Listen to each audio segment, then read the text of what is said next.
Right, now, have I got this working?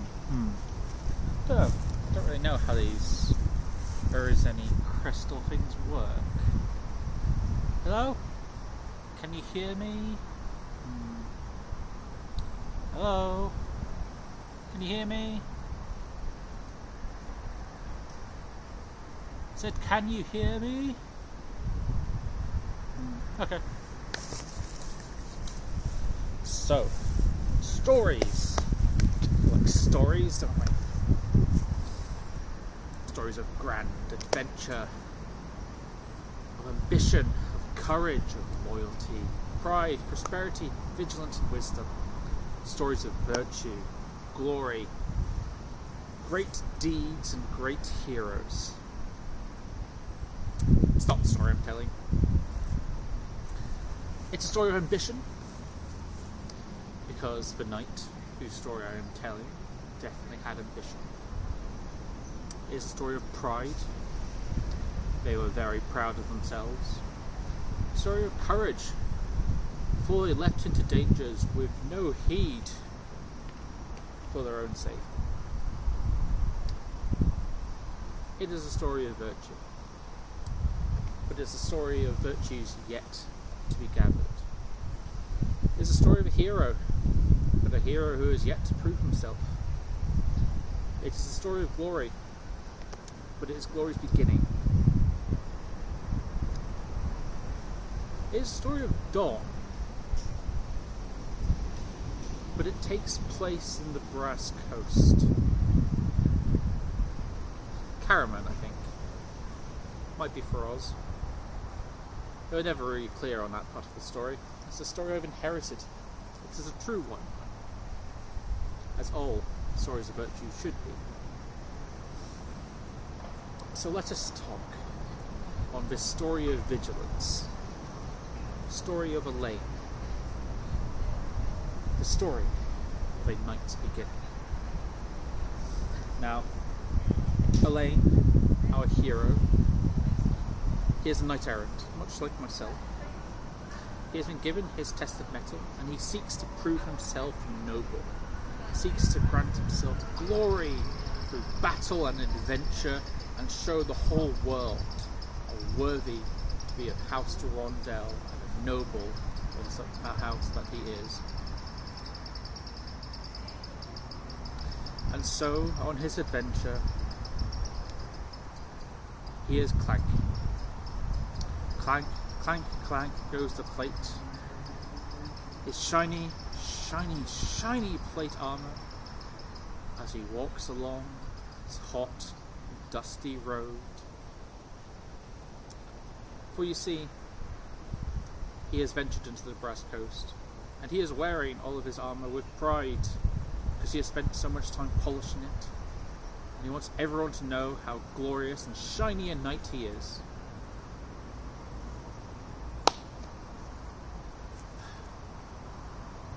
But he is wandering down, and he sees a town. And he thinks to himself, I could use a drink. I mean, what person couldn't use a drink, really? I certainly could. Why didn't I bring a drink with me? Anyway, off he went. Went into the town, seeking only the finest tavern. He was on an adventure. This was his first stop. He would see it done well. And so he went past bar after bar after bar, after tavern, after taverna, after cantina. Yeah. He went past a lot of bars without actually noticing them. The one he found was the one you don't want to be looking for. Dark, dingy, down a back alley no one ever wanders down. Doesn't even have a sign saying it's a bar. It's where the villains hang out, the criminals, pirates, thieves and muggers, and all such ne'er-do-wells. That's the bar he finds. Such vigilance this erstwhile hero has. So in he goes, clanking, with his shiny plate, shiny shield, his big sword and its scabbard. He makes his way through this dark, dirty, grimy bar without noticing really anything in there. How dirty the glasses were, how dark it was, how many people drew knives when he entered. He walks up to the bar. He orders their best red wine and states loudly that he is there on an adventure to prove himself glorious, to prove himself a noble. And the barmaid, oh, she is a pretty little thing, far too pretty for a place like this. She comes over all shy, and she gives him a glass, an oh so dirty glass, with wine that's so foul it might as well be vinegar. She places it before him, and he drinks it as if it is the finest wine he has ever drunk. And he does notice that she seems a little timid and scared, and he asks her what's wrong. And she tells him. She tells him the story of this vile villain, the Pirate King, who has recently taken over the waters near this town, who has been preying on traders and merchants alike, stealing their gold, their items, taking them for themselves. How he has the entire town scared of him, how no one can do anything about him, for he is such a mighty pirate, and his army is so vast. And Alkira, he declares heroically, gloriously, I shall take on this task. I am a hero of dawn, I am a knight errant. I will be glorious. I will do this thing. I will take care of this pirate king for you, my lady. Merely tell me where to find him, and I shall banish him from these lands forever. So she does. Except, of course, that she cannot tell him where he is. The cave is hidden. It is hard to find. You would need a guide. But if you will do it, if you will get rid of the king, then she'll show him the way. And all the denizens of the bar cry out that we shall help you too. We shall help you take out this vile villain. The knight does not notice. He has only eyes for the pretty maiden. And he leads them out to this hidden cave, though he knows not the way and has to keep being told, no sir, this way.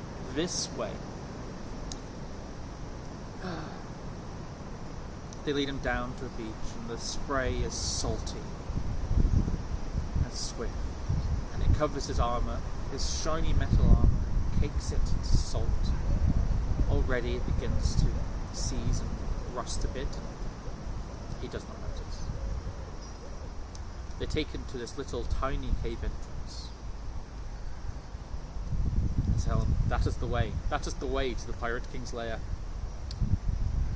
And so he goes forth, big, and he is big and clanky, shiny, shield. He goes into this cave.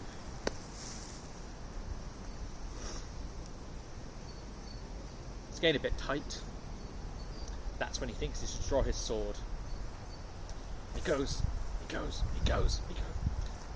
it's too tight to get out his sword. But he does eventually manage to get his sword out. Right, so now he's got his shield and his sword. Now he's ready. He's going into this tiny little tunnel of a cave, getting tighter and tighter and tighter. But he does eventually get through. He can hear voices ahead, and he knows he is on the right path. Now, let us switch viewpoint. Let us go to the lair of the Pirate King.